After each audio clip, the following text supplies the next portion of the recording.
बिस्मिल्लाहिर्रहमानिर्रहीम। ये है एक्सरसाइज है 3.8 और क्वेश्चन नंबर है 1, ठीक है ना। अच्छा जी, मैंने आप लोगों को कहा था कि हमारे पास असल में जो भी हम सिस्टम्स ऑफ इक्वेशंस हल करते हैं, तो मैंने आप लोगों से शायद कहा था, मैं दोबारा रिवाइज करूंगा ताकि ये रिकॉर्ड में आ जाए। हमारे पास तकरीबन 3 किस्म के इक्वेशंस आ सकते हैं। नंबर 1, या तो आ सकता है कि दोनों पेयर जो है वो लीनियर हो, यानी एक्स और वाई का पावर जो है वो 1 हो। और सेकंड एक और तरीका ये हो सकता है कि एक लीनियर हो और एक क्वाड्रेटिक हो। और तीसरा ये हो सकता है कि दोनों क्वाड्रेटिक हो। तो तीनों को मैं अलग अलग तरीके आपको सिखाऊंगा कि तीनों कैसे हम अलग अलग सीख सकते हैं। तो आज मैं जो आपको करवा रहा हूँ वो करवा रहा हूँ क्वेश्चन नंबर 1। क्वेश्चन नंबर 1 क्या है, वो है 2x plus 3y equals to 7। और दूसरा इक्वेशन है आपका, दिस इज इक्वेशन 1। और दूसरा इक्वेशन है 2x square minus 3y square equals to minus 25। अब अगर आप इस इक्वेशन को देखें तो ये है लीनियर इक्वेशन और ये है कंपाउंड टाइप, मतलब हायर ऑर्डर है, यानी आप यूं समझ जाएं कि क्वाड्रेटिक टाइप का है। ठीक है जी। अब हम क्या करते हैं, जब इस तरह हो तो फिर हम ये आसान समझते हैं कि हम लीनियर वाले से x या y की वैल्यू निकालते हैं और सेकंड इक्वेशन में हम उसको सब्स्टिट्यूट कर देते हैं। ठीक है, और आसानी से हमें आंसर मिल जाता है। तो हम यही तरीके इस्तेमाल करेंगे फ्रॉम इक्वेशन 1।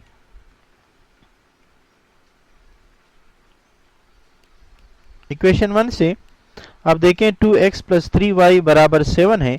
तो यहां से आप देखें मेरे पास, अगर मैं x की वैल्यू मालूम करना चाहूंगा तो मैं इस वैल्यू को वहां ट्रांसफर कर दूंगा, तो 7 माइनस 3y हो जाएगा बेटा। इसके बाद आप जरा देखिए, मुझे x चाहिए तो इसका जो 2 होगा उसको मैं वहां पे जाके डिवाइड कर दूंगा। और इसी तरह आपको ये इक्वेशन 3 मिल गया। किसी को कोई डाउट तो नहीं है? बिल्कुल। क्या किया मैंने, मुझे दरअसल इसमें से x चाहिए। सबसे पहले 3y को मैंने ट्रांसफर कर दिया, ये प्लस वहां जाके माइनस हुआ। इसके बाद मेरे पास क्या रहा, 2x रहा। अब मुझे x चाहिए ना, 2 के साथ क्या करूंगा, 2 यहां ले आऊंगा, डिवाइड कर दूंगा। अब इसे मैंने एक नया नाम दे दिया इक्वेशन नंबर 3 का। इस इक्वेशन 3 को आप यहां पर इक्वेशन नंबर 2 अगर आपको नजर आ रहा है तो इक्वेशन 2 में यहां पे लगा दे। तो आपको लिखना पड़ेगा कि by putting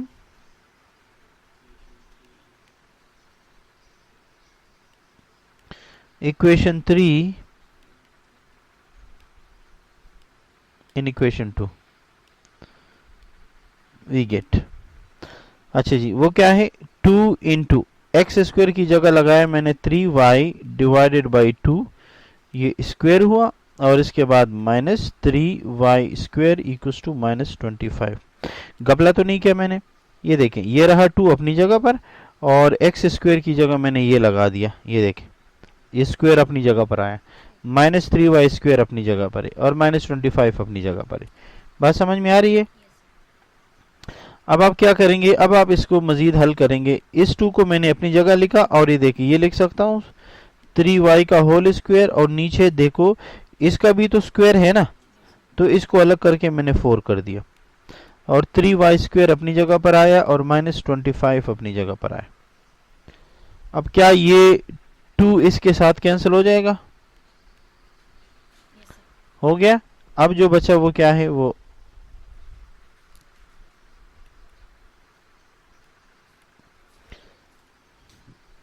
seven minus 3y का होल स्क्वायर है। नीचे आपके पास एक 2 रहा और माइनस 3y स्क्वायर अपनी जगह पर और माइनस 25 अपनी जगह पे। अब मुझे बताएं, क्या मैं इसका स्क्वायर निकाल सकता हूं? अगर मैं इसका स्क्वायर निकालूंगा तो पहले का स्क्वायर, फिर ये फार्मूला लिख देता हूं मैं। यकीनन आप जानते भी हैं, लेकिन फिर भी मैं चाहता हूं कि फार्मूला लिखूं। पहले का स्क्वायर, दूसरे का स्क्वायर और 2 इंटू पहला इंटू दूसरा। तो इसी तरह 7 का स्क्वायर 49 हो गया, 3y का स्क्वायर 9y स्क्वायर हुआ, फिर माइनस 2 इंटू पहला 7 है और दूसरा 3y है, और डिवाइडेड मेरे पास यहां पर क्या है, 2 है। ज्यादा हिलना जुलना नहीं बेटा। 3y square is equal to minus 25।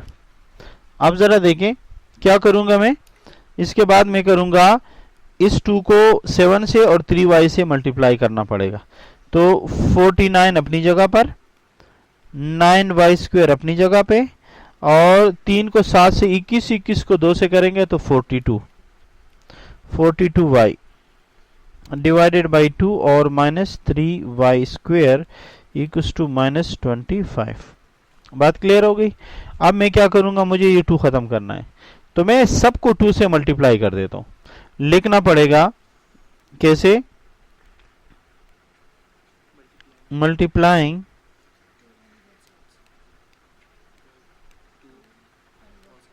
And both sides. गर्मी में है ना, पसीना बहुत आ रहा है बेटा आपको। अच्छा, अब मुझे एक बात बताएं, जब मैं इसको मल्टीप्लाई करूंगा तो कैसे मल्टीप्लाई करूंगा बेटा, जरा देखिए। मैं एक दफा यूं लगाना चाहूंगा ताकि आप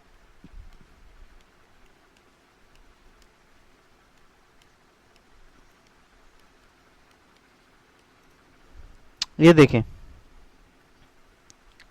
इसके नीचे 2 है ना, मैंने क्या कर दिया, मैंने यहाँ 2 से और मैंने यहाँ 2 से और यहाँ मैंने 2 से मल्टीप्लाई किया। तो ये तो बिल्कुल आप देखें, ये तो दोनों आपस में कैंसिल हो गए, और जो बाकी बचे उसके साथ आप देखें 49 + 9y² -42y -6y² -50।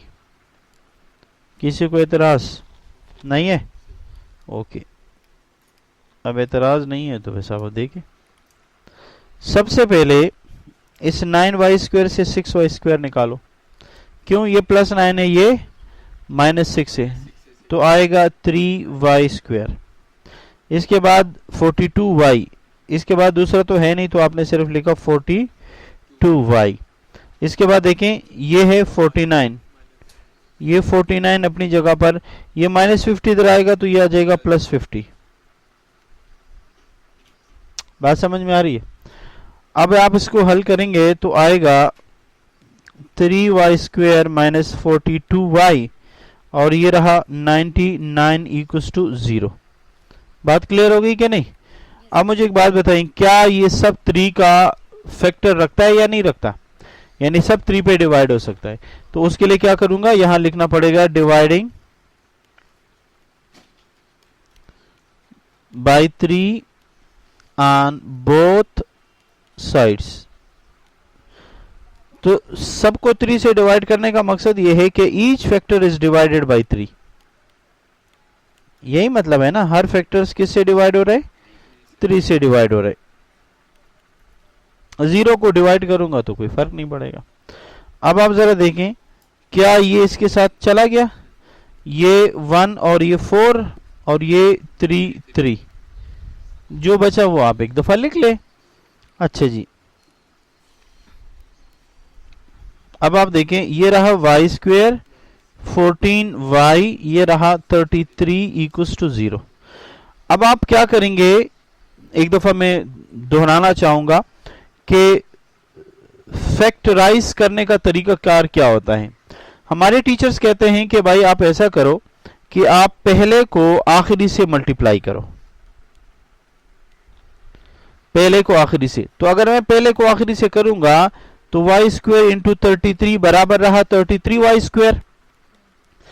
फिर हमारे टीचर्स कहते हैं कि अब आप इस 33 के ऐसे 2 जोड़े बना दे, 2 पेयर बना दे, जिसको ऐड करने से इस इक्वेशन का मिडल टर्म आ जाए। तो मुझे पता है कि 11 को अगर 3 से मल्टीप्लाई करेंगे तो 33 आ रहे, ये प्लस है तो ये प्लस आना चाहिए। तो उसका तरीकाकार क्या है कि अगर मैं माइनस दोनों के साथ लगाऊंगा तो माइनस मल्टीप्लाई माइनस प्लस, और -11 -3 इज बिकम -14, और ये है -14। तो मिडल टर्म ब्रेक के थ्रू या फैक्टराइज के थ्रू आप इसको इस तरह कर सकते।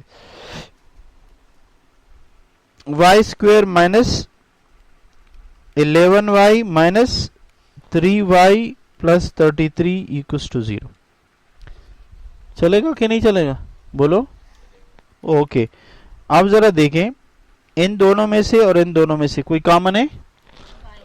यहां से y कॉमन है, जरा मुंह हिलाते जाएं बेटा।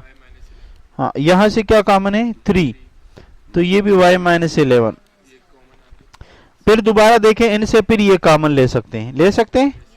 तो y माइनस 11 कॉमन लिया, यहां पे क्या बचा? y, यहां क्या बचा? अब इसका मतलब ये हुआ कि अगर फर्ज करे y माइनस 11 0 है, तो फिर यकीनन y माइनस 3 0 नहीं होगा। ये बात है ना?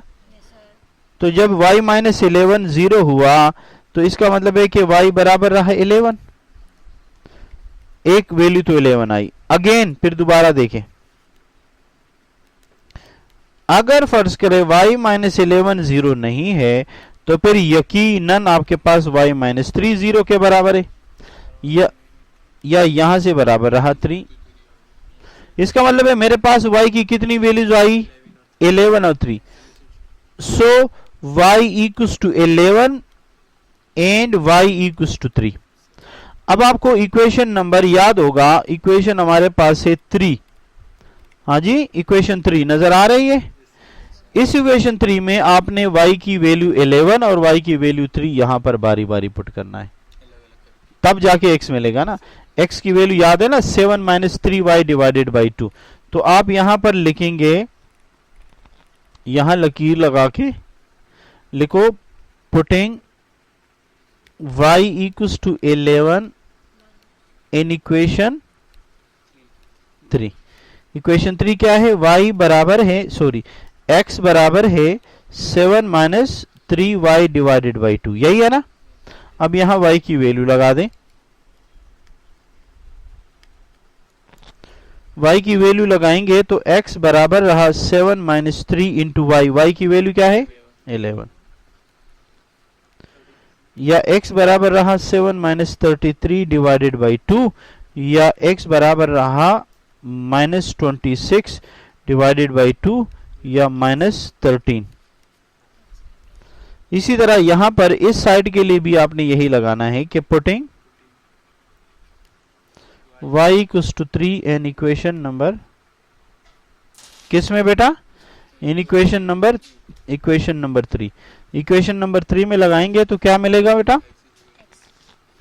x equals to 7 minus 3y divided by 2, या x बराबर 7 माइनस 3 इंटू y कितना है? 3 डिवाइडेड बाई 2, या x बराबर रहा 7 माइनस 9 डिवाइडेड बाई 2, या माइनस 2 डिवाइडेड बाई 2, या x बराबर रहा माइनस 1। अब यहाँ सोल्यूशन सेट लिखने का तरीका यह है कि पहले लोग x फिर y लगाते हैं। हाँ, तो x क्या है? माइनस 13 कब मिला? जब आपने y की वैल्यू 11 लगाई। इसी तरह यहां का एक्स वाई बराबर है किसके? x की वैल्यू माइनस 1 है, जब आपने y की वैल्यू क्या लगाई? 3। तो आपका सोल्यूशन सेट क्या रहा? माइनस 13 एंड 11 और माइनस 1 एंड 3। बात क्लियर होगी? बहुत आसान सवाल।